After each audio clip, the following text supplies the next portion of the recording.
여러분 안녕하십니까? 오늘도 우리 주 예수 그리스도 안에서 은혜와 평강이 넘치게 되기를 바라고, 또한 예수님을 아는 은혜와 하나님을 아는 은혜와 또 나 자신을 아는 은혜가 있게 되기를 바라겠습니다. 제가 오늘은 죄인을 위하여 죽으신 예수님, 원수를 위해서 죽으신 예수님, 이 예수님을 좀 제가 묵상한 것을 제가 여러분과 나누고자 합니다. 로마서 5장 7절로 8절은 이렇게 말을 하고 있습니다. 의인을 위하여 죽는 자가 쉽지 않고 선인을 위하여 혹 용감히 죽는 자가 있거니와 우리가 아직 죄인 되었을 때에 그리스도께서 우리를 위하여 죽으심으로 우리에 대한 자기의 사랑을 확증하셨느니라. 이렇게 말씀하시고 있습니다. 의인을 위하여 죽는 자가 쉽지 않다.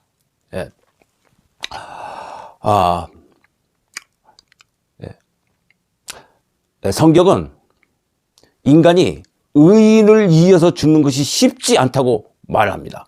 우리가 천사들을 대할 때 우리 느낌이 어떠할까요? 거룩한 천사들을 대할 때 사람들은요, 그 천사들에게 친근감을 느끼는 것이 아니라 두려움을 느낀답니다. 마치 어떤 위험이 있는 어떤 사람을 대할 때, 혹은 어떤 거룩하고 경건한 사람을 대할 때 우리가 그런 것을 느끼듯이 두려움을 느낀다고 말합니다.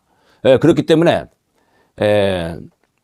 죄인들은 말이죠, 의인을 대할 때 두려움을 느끼기 때문에 그런 두려움이 느껴지고 가까이 가기에는 망설여지는데, 그러한 사람을 위해서 내 목숨을 바친다는 것은 정말 어려운 일이 될 것입니다.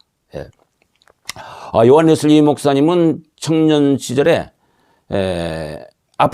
아메리카로 선교를 갔습니다. 그런데 그 아메리카 그 선교 현장에서 목회에 실패를 했습니다. 그런데 저는 그분에 대해서 이런 생각을 합니다. 만일 그 존 웨슬리 목사님이 전쟁터의 장수였다면 말이죠, 그 웨슬리 목사님은 아마도 부하들에 의해서 살해를 당하였을 것입니다. 그렇기 때문에 경건하고 거룩한 사람은 전쟁터의 장소로는 적합하지 않습니다. 웨슬리 목사님은 뭐 그 당시에 성경적인 표준으로 거룩한 사람이었다, 뭐 이렇게 말을 하기는, 회심하기 이전이었으니까 그렇게 말을 하기는 어렵다 할지라도, 그러나 하나님께 온전히 자신의 모든 시간과 생활을 헌신했던 분입니다. 그렇기 때문에 그 목회 현장에 있던 그 많은 그 사람들이 웨슬리 목사님의 그 목회 방침에 대해서 굉장히 낯설어하고 또 그것을 따라가기가 굉장히 어려웠던 것 같습니다. 그런데 선인을 위하여 용감히 죽는 자가 혹 있거니와, 또 로마서에서 그렇게 말을 하고 있죠. 여기서 선인이라는 것은 뭐 착한 사람이다, 뭐 그렇게 말을 할 수도 있겠죠. 그러니까는 세상적인 표준에서 착한 사람이다, 이렇게 말을 할 수 있겠습니다. 혹은 어떤 그 도덕적으로 흠이 없다, 이런 말이 아니라 가슴이 따스한 사람, 한마디로 나이스한 사람. 그래서 그 청소년들이 말이죠, 자신이 좋아하는 어떤 연예인이 죽을 때 따라서 그러니까 그 어떤 그 슬픔을 이기지 못하고 죽는 경우들이 있지 않습니까? 혹은 범죄 조직에서 그 보스를 위해서 목숨을 내놓거나 혹은 목숨을 거는 일이 때때로 일어나지 않습니까? 박정희 대통령이 죽었을 때 그 당시에 박정희 대통령을 따라서 죽은 사람들이 꽤 있었습니다. 그러니까 그러한 사람들은 율법의 잣대로는 죄인들이었습니다. 그러나 죄인과 죄인 서로 간에는 선인이 됩니다. 그렇기 때문에 깡패 두목도 말이죠. 그 자기 조직원들을 아끼고 그 자기 조직원들을 위해서 물불 안 가리는 그런 보스들은 말이죠. 그 자기 부하들에게 조직원들에게 그 존경과 사랑을 받는 것입니다. 서로 간에는 선인이 되는 거예요. 그래서 전쟁터에서는 말이죠. 전쟁터에서 그 장수는 부하들의 죄를 이해해주고 품어주는 선인, 나이스한 사람이어야 된다고 저는 그런 생각을 가졌습니다. 거룩한 장수보다는 덕장이어야 합니다. 거룩한 장수들은 전쟁터에서 실패할 확률이 많습니다. 왜냐하면 이 세상의 전쟁터는 천군 천사들을 지휘하는 것이 아니기 때문입니다. 자, 그럼 또 이런 말씀을 우리가 아직 죄인 되었을 때 그리스도께서 우리를 위하여 죽으셨다. 교회 안에 있는 죄인들은요, 하나님에게, 원수에게 죄인들입니다. 하나님의 정서로는 우리가 교회 밖에 있는 사람이건 교회 안에 있는 사람이건 그가 거듭나지 않은 죄인이라면 하나님은 그러한 사람들을 아주 꺼려지고 역겨워하는 그런 죄인이란 말입니다. 조선시대 때 그 연산군이라는 임금이 있었죠. 그 연산군은 지금 이 세상의 잣대로는 풍류를 즐기고 한마디로 말해서 놀 줄 아는 플레이보이였습니다. 그런데 그 연산군에게는 그 장록수라는 여인이 있지 않았습니까? 그 장록수 여인은 말이죠, 연산군을 위해서 연애를 베풀곤 했는데 그런데 좀 그렇게 깨끗한 방식이 아니었던 것 같습니다. 그래서 그 신하들의 그 부인들을 초청해 가지고 게임을 하면서 놀았는데 연산군은 아주 그런 그 노는 데에는 어떤 그 천재적인 소질이 있었던 것 같아요. 뭐 시를 알고 음악을 즐기고 하는 그런 풍류를 아는 사람이었으니까. 그런데 그 장록서가 그 연산군을 위해서 말이죠, 그 신하들의 부인을 그 잠자리까지 알선해 주곤 했습니다. 그 장록서는 말이죠, 자기 혼자서 연산군을 독점한 것이 아니고 다른 사람들을 알선해 주기도 했던 것입니다. 그런데 그 신하들의 그 부인들은 말이죠, 그렇게 노는 것이 그녀들에게는 굉장히 즐거운 그런 일이었습니다. 그래서 그 신하들의 부인들은 말이죠, 낮이면은 그 자기 집에서 머리를 동백기름을 바르고 곱게 빗고서 그리고 화장을 하고서는 저기 궁궐 쪽을 바라다보곤 하더랍니다. 궁궐에서 정갈이 오기를 기다리고 있었던 거죠. 자, 그러면 그러한 그 자기 부인들을 바라보는 그 연산군의 신하들, 그 신하들의 그 정서, 그 느낌이 어땠을까요? 그 남편들이 그런 부인을 볼 때 어떤 느낌을 가질까요? 예수님은 교회 밖에 있는 죄인이나 교회 안에 있는 죄인이나 그런 죄인들을 향해서 말이죠, 그런 역겨운 그런 정서를 가지고 있는 것입니다. 마치 쥐나 뱀을 바라보듯이 그런 어떤 그 혐오감, 그런 혐오감을 느끼는 것입니다. 예수님은 그런 죄인들을 위해서 죽으신 것입니다. 우리 죄인들은 말이죠, 어목하고 냉정하고 때때로는 무모한 것입니다. 죄인들은 무모하게 하나님의 그 거룩함의 그 존전을 침범하는 것입니다. 죄인들은요, 아주 쉽게 하나님을 거슬리고 거역하는 일을 말이죠, 아주 쉽게 결정을 내립니다. 그렇기 때문에 하나님은 그러한 죄인들을 말이죠, 원수로 여기시는 것입니다. 또 죄인들도 하나님을 원수로 여기는 것입니다. 만일 그 죄인이 자신의 영혼이 각성이 되고 하나님의 계명의 요구가 어떠한 것이라는 것이 나에게 생생하게 시시각각 나에게 다가올 때 말이죠. 그는 그러한 요구를 아마 견디지 못하는 자기 자신을 발견하고 말이죠. 하나님을 향해서 그 적개심이 일어나는 것을 발견하게 될 것입니다. 자, 여기 어떤 사람이 선교사로 말이죠. 저기 뭐 어디 중동이나 이런 위험한 지역으로 가서 선교 활동을 한다 합시다. 근데 그는 자기 자신의 영혼에 대해서 각성이 부족하고 하나님의 계명에 대해서 그 각성이 부족합니다. 그 죄인들은요, 자기 자신에 대한 그 지식이 부족하고 또 하나님의 정결한 요구에 대해서 무지할 때, 그럴 때 그런 죄인들은 말이죠, 순교를 할 수가 있습니다.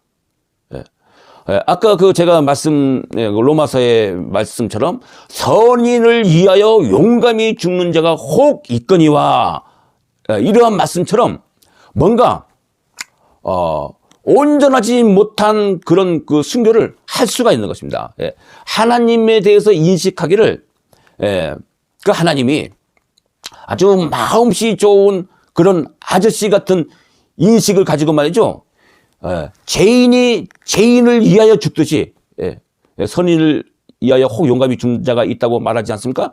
그들은 율법에 잡혀놓은 죄인이란 말입니다. 그래서 죄인이 자기 자신에게 선하게 대하는 또 다른 죄인을 위하여 목숨을 내주듯이 그러한 방식으로 순교를 할 수가 있는 것입니다. 제가 이거 비유로는 뭐 적당하지 않을지는 모르겠습니다. 처녀총각이 말이죠. 20대 초반에는 이것저것 재지 않습니다.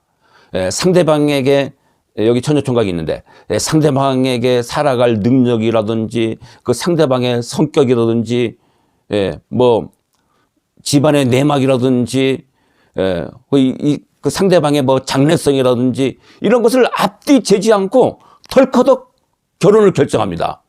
그러니까 하나님께서 그런데 어떤 사람이 그 순교를 할 때 말이죠. 그가 온전하지 못한 순교를 하는데, 그러나 하나님은 그런 사람의 죽음이라 할지라도 그 죽음을 귀하게 여기실 것입니다. 그러나 그의 그 죽음은 말이죠. 하나님께서 온전히 기뻐하시는 그런 순교는 아닐 것입니다. 그 순교를 하나님이 넓으신 안양으로 귀하게 여기시겠지만은 하나님이 온전히 기뻐하시는 순교는 되지 못할 것입니다. 자, 그런데 죄인들이 자기 자신에 대한 그 지식이 생기고 하나님의 그 정결한 요구에 대해서 알게 되고 거기에 대해서 그 좌절하게 될 때 말이죠. 그는 하나님으로부터 멀리 도망치고 싶어 합니다. 그러한 사람이 하나님을 위해서, 예수님을 위해서 순교한다는 것은요, 아마도 어려운 일이 될 것입니다.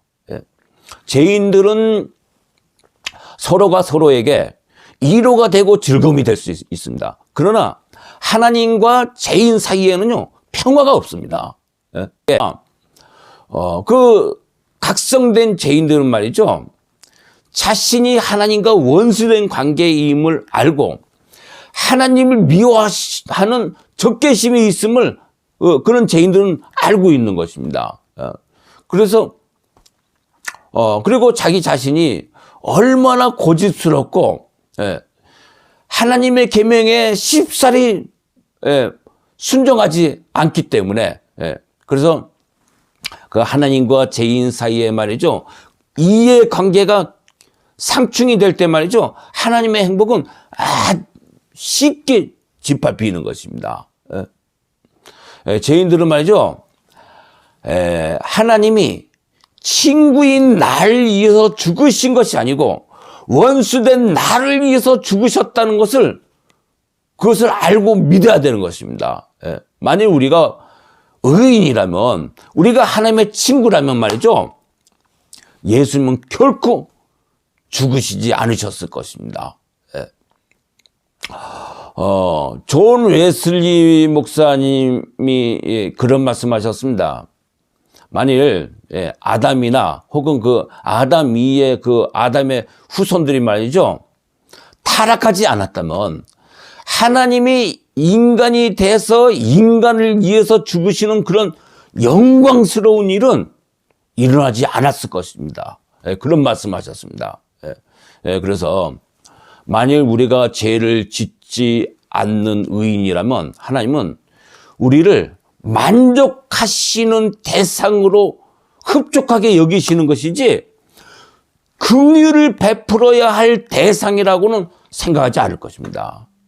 또한 우리가 우리 힘으로 죄를 버릴 수 있다면 예수님은 우리에게 전부가 되지 않을 것입니다. 부분적으로 필요한 거죠. 그래서 왜 그런 사람은요, 나의 과거의 죄를 용서해 주세요. 그럼 제가 앞으로의 일은 나 스스로 선하게 살겠습니다. 그런 사람이 이렇게 자기 힘으로 선하게 살 수 있다는 말을 그렇게 말은 하지 않겠지만 말이죠. 분명한 것은 예수님의 능력을 죄를 이기고 선하게 살게 하시는 그 예수님의 능력을 그 절망적인 필요성을 느끼지 않는다는 말이죠. 그래서 그리고 또 혹은 어떤 사람은 말이죠, 자신의 무능함을 인정하지만은 내가 전적으로 무능하다고 인정하는 사람은 굉장히 드뭅니다. 그런 사람은요, 그래서 전적으로 무능하다는 것을 모르는 그런 사람은요, 자기 자신에게 아무것도 깨끗한 것이 없다는 것을 모르는 것입니다. 그런 사람은 이렇게 말합니다. 제가 가끔 죄 지을 때가 있죠. 로마서에도 로마서인가요? 어딘가요? 잠언이구나. 아주 의인은 없다고 하잖아요. 그런 사람은 이렇게 말을 한 사람은요, 죄인들의 그 모든 행위는 다 죄가 된다는 것을 알아야 됩니다. 기도를 하는 것도, 봉사를 하는 것도, 헌금을 하는 것도, 그 모든 행위가 말이죠, 자기 자신을 배려하는 그 이기심이라는 그 원동력에서 나온 것이라는 것을 알아야 되는 것입니다.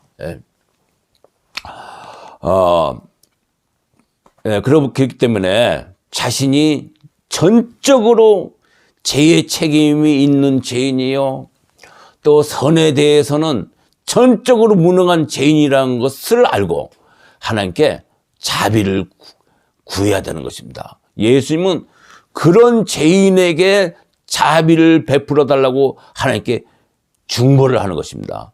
내가 부분적인 죄인이라든지 혹은 부분적인 무능한 죄인이라고 생각한다면 말이죠, 하나님이 전적으로 영광을 받을 수 있겠습니까? 그런 사람은 이런 선언을 들을 것입니다. 율법 안에서 의롭다 함을 얻으려 하는 너희는 은혜에서 떨어진 자요 그리스도에게서 끊어진 자로다. 이런 선언을 듣게 될 것입니다. 그렇기 때문에 그 부분적인 죄의 책임, 부분적인 무능함, 이것은요 하나님을 영광스럽게 할 수가 없는 것입니다. 그래서 로마서는 뭐라고 말을 하는가? 우리가 원수 되었을 때 그 아들의 죽으심으로 말미암아 하나님으로 더불어 화목되었은즉, 로마서 7장 10절에 곧 우리가 원수 되었을 때, 우리가 원수 되었을 때 그리스도께서 우리를 위하여 죽으신 것입니다. 원수가 뭡니까? 원수가 어떤 거죠? 하나님으로부터 영원한 진노의 그 심판을 받기에 합당한 그런 죄인 아닙니까? 그런 원수를 위해서 예수님은 죽으셨다는 것입니다. 그렇기 때문에 내가 완전히 죄인이요, 완전히 망한 자요, 조금도 선한 것, 잘한 것은 없고 도무지 용서를 구하기 어려운 그런 비참한 죄인이라고, 예, 그렇게 그런 해결을 해야 되는 것입니다. 예, 죄가 많아서 자신이 파렴치하다고 느껴져서 말이죠. 내가 하나님께 호를 구하는 것이 뻔뻔스럽다고 자기 자신을 한탄하는 죄인에게 하나님은요, 예수님의 이름으로 구원해 주는 것입니다.